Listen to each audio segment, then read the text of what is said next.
அனைவருக்கும் நற்றமிழ் வணக்கம்.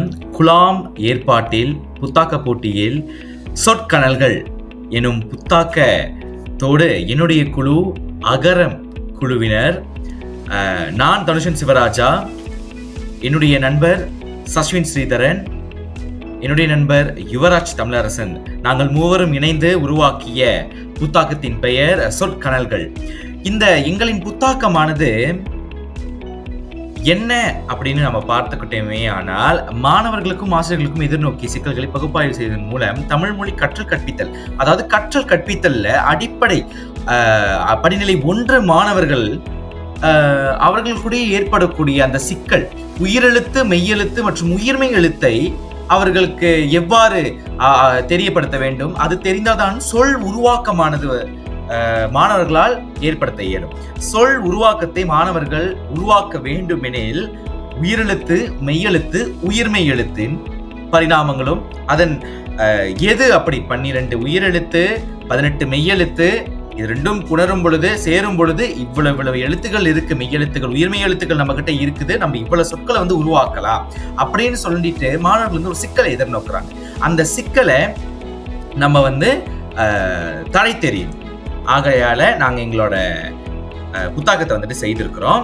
எங்களுடைய புத்தாக்கம் தமிழ் நெடுங்கணக்கு புதிய செயலமைப்பு அப்படின்னு சொல்லிட்டு இருக்குது. பயன்படுத்தும் வழிமுறைகள் இந்த புத்தாக்க மாடியூல்ல நாங்க இதெல்லாமே சேர்த்திருக்கிறோம். பயன்படுத்தும் வழிமுறைகள் இருக்கு.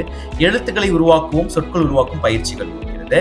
தமிழ் நெடுங்கணக்கு அது மாணவர்கள் தமிழ் நெடுங்கணக்கு எங்களுடைய புத்தாக்கமானது வடிவம், வர்ணம், இதில் கூடிய அவர்களுடைய சொல் உருவாக்கமும் இருக்கும், கணித அறிவியலும் நாங்க அதுக்குள்ள இணைச்சிருக்கிறோம்.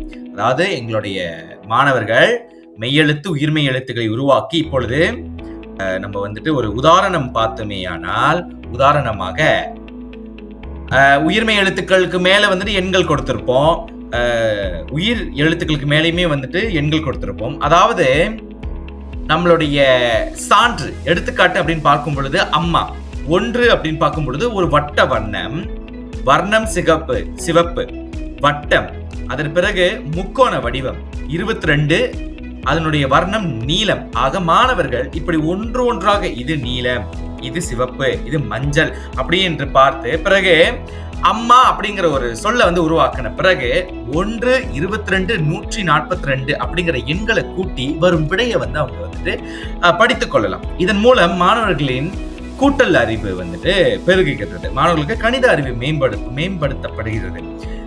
இதற்கு சான்றாக இன்னொரு ஒரு பயிற்சியுமே பார்க்கலாம். இப்ப 1, 21, 130 என்று இருக்கும் பொழுது அப்பா அப்படிங்கிற எழுத்து தான் அங்க ஒரு சொல் தான் அங்க உருவாகணும் இல்லையா?